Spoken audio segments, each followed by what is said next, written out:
Every time I hear that Comeback SmackDown, I'm reminded that I haven't watched Napoleon Dynamite enough times. I'm at probably 12 now. I think I got to go to a 13. What year did that come out? Oh, gosh, I think that's like 15 years ago. It's been a while. Was it that long? Maybe not quite, but it feels like it. Hey, Bill King's with us, outstanding host, Nashville Sports Radio, the king of college football talk. Bill, how's everything go? An hour earlier than we're used to talking to. Does that change how you sound, or do you sound the same? No, man, I sound good either way, man. I'm all good. That's well said. That's well said. That's a radio host who knows his worth. That's right. So, have at it. Big Ten finally is going to join the fray. And I understand that they have come, we figured out how to mitigate players that even have myocarditis, 21 days if you test positive. They're going to have these quicker tests and everything. But I can't help but think that when the Big Ten has watched, 3 weeks of college football, and there have been some bumps in the road, they did not want to be left out. That's what part of this is about. I don't think so. I think they didn't want discovery in these lawsuits. They didn't want somebody looking under the hood here. I'm convinced this is the reason why they're doing this. They're hiding behind medical items and the betterment of the student athletes. Guys, they knew way back in the spring they weren't playing. And they expected everybody to crumble. And their grand plan failed. Then maybe you'll just go away, the other teams will play, but no. Lawsuits sprung up. People want answers. People want to know specifically Big Ten protocol. There are rules when it comes to a so-called vote. They never voted, guys. I'm convinced of that. Now, they knew they had the majority of the league that didn't want to play. I'm not disagreeing with that. But once these lawsuits, and you've got Thomas Mars in Omaha, Nebraska, lawyers wanting information, discovery, I think it scared them into succumbing. And I think that's where they're at. I don't think this group of clowns was missing a darn thing. You got to remember, guys, these presidents, their day doesn't start like ours with college football. It's not on their agenda. It's not that important. So I think this is a big sham. Now, long-winded, guys, I'm glad they're playing. Don't misunderstand me. However it happened, I'm glad they're playing. Well, for me, it probably removes the whole question, and I wasn't going to put an asterisk next to a national champion this year because if you're playing, you're playing. But it does legitimize whatever the championship is going to look like when you got the Big Ten in it. And, hey, Pac-12 hasn't been part of it for a while anyway. I agree. No, I agree.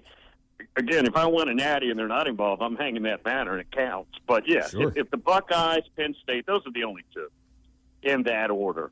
If they're involved, it makes it – you can't argue Oregon wasn't there. Oregon perhaps would have been a good team. I think they would have. But you can't argue Ohio State. I think that's legit. So, but what the Big Ten has done here is they have really – they've given themselves virtually no leeway whatsoever when the season starts. The SEC has given themselves 2 weeks of buys just in case. The Big 12 has done the same thing. Big Ten going to try to do 8 games in 8 weeks just to make it to the end of the season when the playoff committee has their final vote. Man, there's going to be a lot of pressure on these guys to make sure that they can actually play because we're seeing, Arkansas State's got to push a game away because they don't have enough depth at certain position groups. Let's just say this doesn't happen in the Big Ten, even with quicker testing and all of that stuff. I just don't know if they've got any leeway at all. Guys, I have not looked at the fine print. I've been busy on some other things this morning. But I saw where they were going to play 9 games, I thought. And it's 8 games, and then the last game is the same seed, if you will, in each division. For example, number 3 versus number 3, East-West. That's what I thought I saw. Now, again, guys, you may have a fresher copy of this than me, but that's what I thought I saw.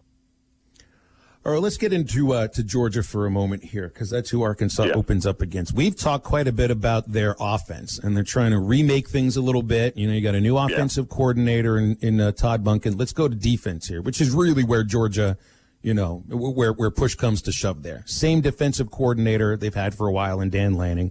They've got, I think, almost the entire defense returning, like 17 returning players from the defense last year. That was one of the best in the country. That's where they make their money. It's not on the offensive side. They're going to be just as good as last year, if not better. I think arguably the best defense returning. Doesn't matter who's playing and who's not. Best defense returning, best personnel. They've got numbers, as you mentioned, on top of that. They've got a good scheme. And I think it's going to be very difficult for anybody to put up points, significant, let's say, points on them.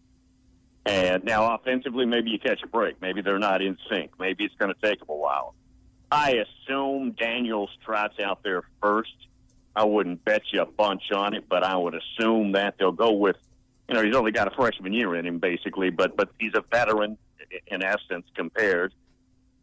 I would think they start with him, and we'll have to see who the new playmakers are. I know all the names, Zamir White, et cetera, but new names will have to step up to make plays offensively.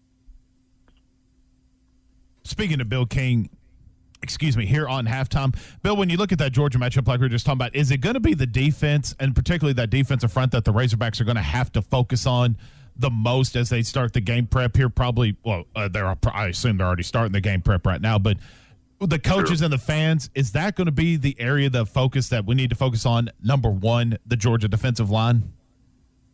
Well, I would think so.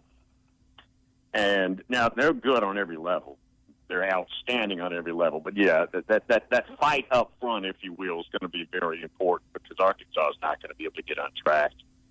I don't think in a game that the best bet to make that a game would be if Georgia's just sputtering offensively. Hang around a little bit because I think even more so, well, maybe not in every case, but I think in most every game, even the North Carolina-Syracuse game, which if you look at the final score, it was 31-6, very tight at half. You could make an argument Syracuse should have been up at halftime. And by the way, I think North Carolina's going to be pretty good. I thought North Carolina looked better than Notre Dame. But that first half could be tough for everybody. It's an odd, non-playing portion of the season, getting started at a different time and all that. Some are limiting reps in practice, which I don't understand that. You're about to play real football. Why not practice it? So there could be quite a few teams sluggish offensively, Alabama included perhaps in the beginning. You bring up Notre Dame, and we've got a fellow that Ruskin and Zach, who airs 3 to 7 after our show here on ESPN Arkansas. He's a big-time Notre Dame fan. Said he's a graduate from Notre Dame. They didn't have the most it wasn't a bad performance what they had against Duke, but it surely wasn't impressive either. Only 27-13. Ian Book looked to struggle a little bit, but they still came out with a W. What was your opening impressions of Notre Dame? I thought regardless of maybe sputtering early, just due to we hadn't played a game yet, I thought the lines of scrimmage would clearly be advantage Notre Dame, and that wasn't the case. At least for the first, let's say, 2.5 quarters, it wasn't. Matter of fact, first quarter, I thought they got whipped at the line of scrimmage, frankly, but both ways, either way. Now, as it develops, they've got some young running backs that they're unleashing. Kyron Williams is, in essence, a redshirt freshman from the St. Louis area. He had a big day.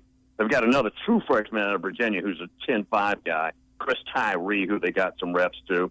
And they've got their next tight end All-American, and that's tight end you, basically, in Michael Mayer, who's going to be, I think this year he may be an All-American. He's that good, and he's number 87. So they found some people.